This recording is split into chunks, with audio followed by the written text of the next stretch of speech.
Baik, kita akan teruskan dengan haba pembendakan sekarang. So, salah satu daripada haba yang kita nak belajar dalam silibus kita ialah haba pembendakan. Ada haba penyesaran, haba peneutralan dan haba pembakaran. So, kita lihat kepada haba-haba yang kita, jenis haba yang kita akan belajar. Kalau tindak balas yang pertama ini adalah haba peneutralan sebab melibatkan asid dengan alkali. So ini adalah haba peneutralan yang di sini. Ya. Lepas tu yang kedua ini adalah kalau kita lihat, kita belajar ini adalah etanol. Etanol dibakar dengan oksigen menghasilkan karbon dioksida dan air. Itu adalah haba pembakaran. Okey, haba pembakaran. Yang ketiga ini adalah magnesium menyesarkan kuprum daripada larutan garam dia. Ini adalah haba penyesaran.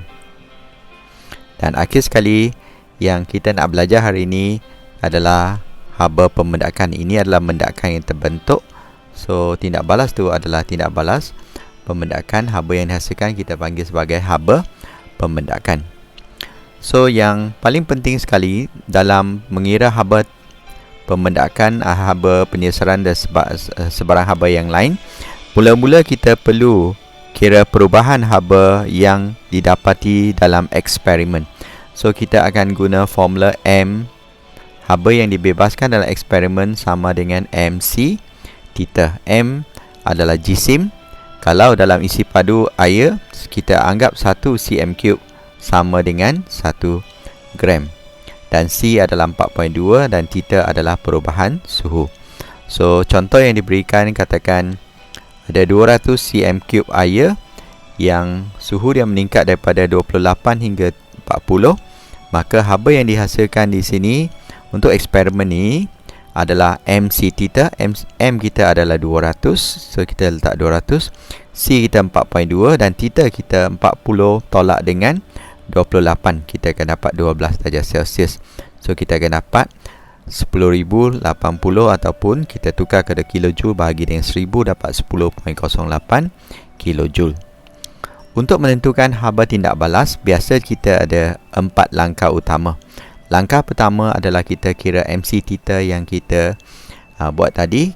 Eksperimen yang kita buat dalam makmal kita, berapa banyak haba yang dihasilkan dalam eksperimen kita.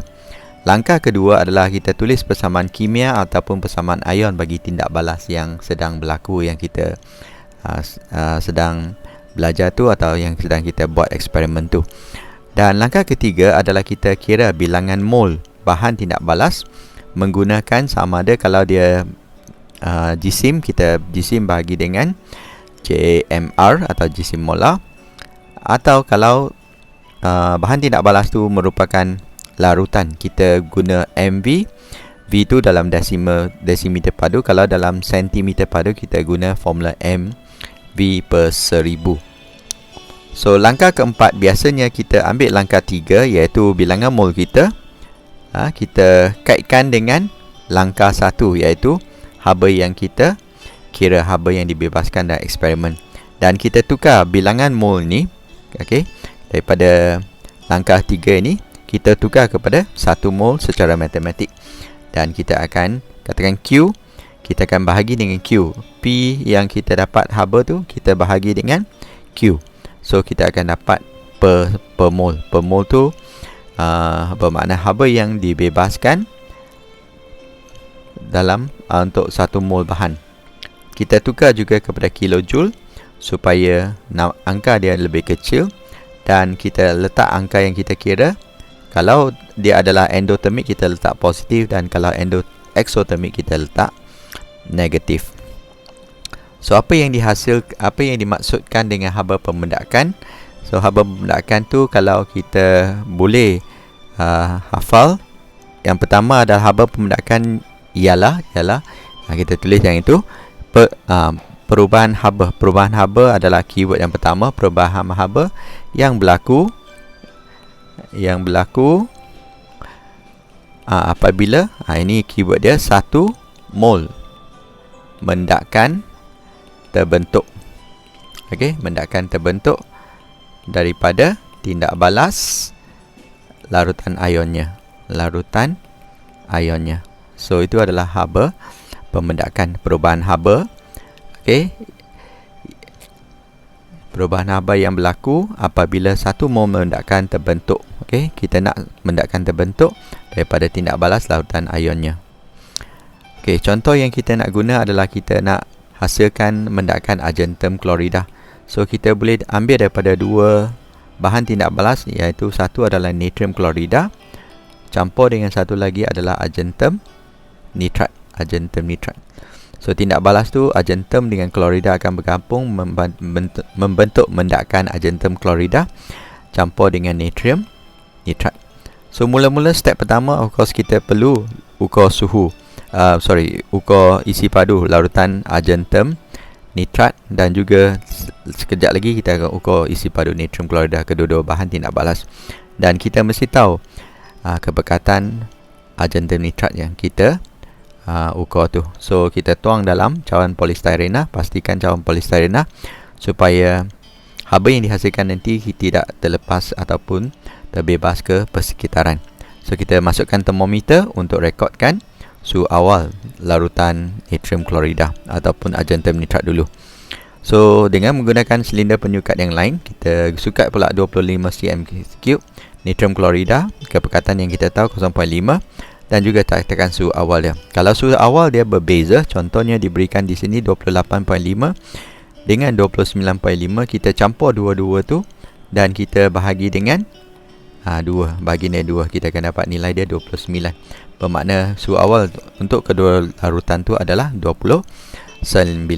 So dengan cepat dan cermat, kita tuangkan larutan yang kita ukur daripada argentum nitrat ke dalam cawan polistirena yang mengenai natrium klorida. So campuran tu kita kacau dengan termometer dan kita catat suhu maksimum. Suhu maksimum adalah suhu yang meningkat sampai sebelum dia turun balik semula. So katakan suhu maksimum dia 32, so kenaikan suhu adalah 32 tolak 29, kita dapat 3 darjah Celsius. So langkah pertama seperti yang tadi kita belajar adalah kita kira haba yang dibebaskan. Haba yang dibebaskan untuk eksperimen yang kita buat tu adalah MC theta. Isi padu yang kita gunakan adalah 25 dengan 25. So jisim dia adalah 50, C dia 4.2 dan theta dia adalah 3.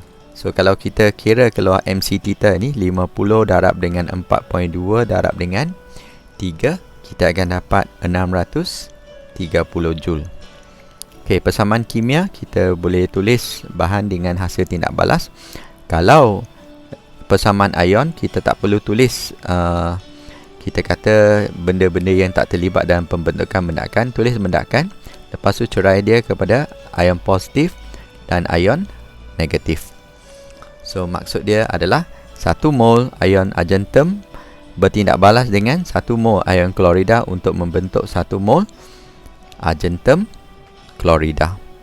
Okey, langkah ketiga kita nak kira bilangan mol sama ada ion argentum atau ion klorida. So kita guna formula mv per 1000. Okey, mv per 1000. So kita guna m dia, kalau tak silap saya 0.2 darab dengan v dia 25 bagi 1000.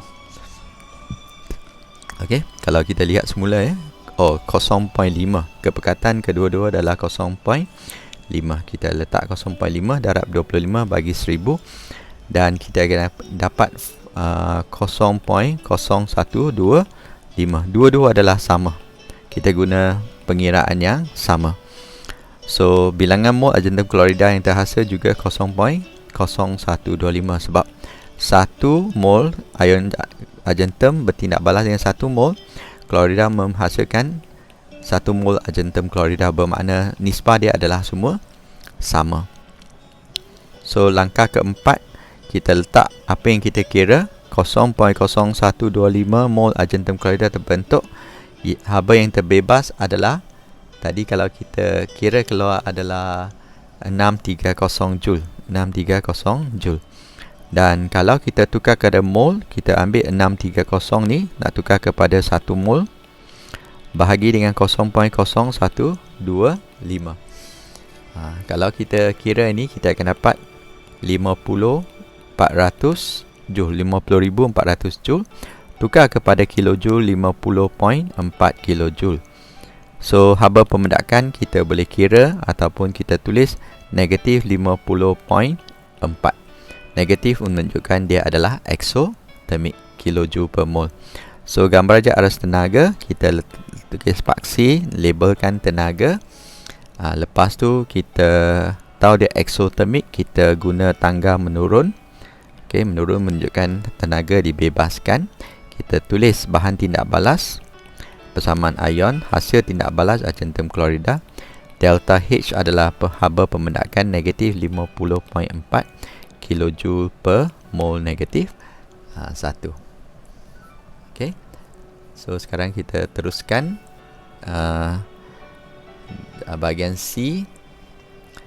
Okey, bahagian C, hitungkan perubahan haba apabila 200 cm3 kepekatan diberikan ditambah kepada 200 juga 0.5. Itu nak kira perubahan haba, bukan haba pembedakan. Perubahan haba sentiasa guna MC theta. So 200 campur dengan 200, 400. M dia, C dia 4.2, theta dia. Kenaikan suhu tak diberikan kenaikan suhu. So kita tak boleh kira dengan kaedah ni. Kita mesti kira daripada haba pembedakan yang diberikan. Baik, kita tahu bahawa haba pembedakan yang diberikan di sini adalah 12.6 kilojoule. Bermakna 1 mol haba pembedakan untuk kalsium karbonat. Kalau kita tengok kepada tindak balas dua bahan ni, kalsium karbonat adalah mendakan tu akan menghasilkan 12.6 kilojoule. So untuk bilangan mol ni kita kira MV per 1000. Kira bilangan mol dulu. Bilangan mol adalah M 0.5 darab dengan 200 bagi 1000. Kita akan dapat 0.1 mol. So 0.1 mol kalsium karbonat akan bebaskan 1.26 kilojoule. Okey, itu jawapan dia. Dan selepas tu soalan tu soalan yang berbeza di sini. So Ag positif, Cl negatif, haba pembedakan argentum klorida, delta H diberikan. Hitungkan perubahan suhu. Lebih kurang sama, tapi kita guna kaedah yang tadi juga. Kita tahu 1 mol argentum klorida terbentuk akan membebaskan 65.5 kilojoule. Di sini ada berapa mol? Okey, bilangan mol kita kira untuk eksperimen ni kita guna MV per 1000.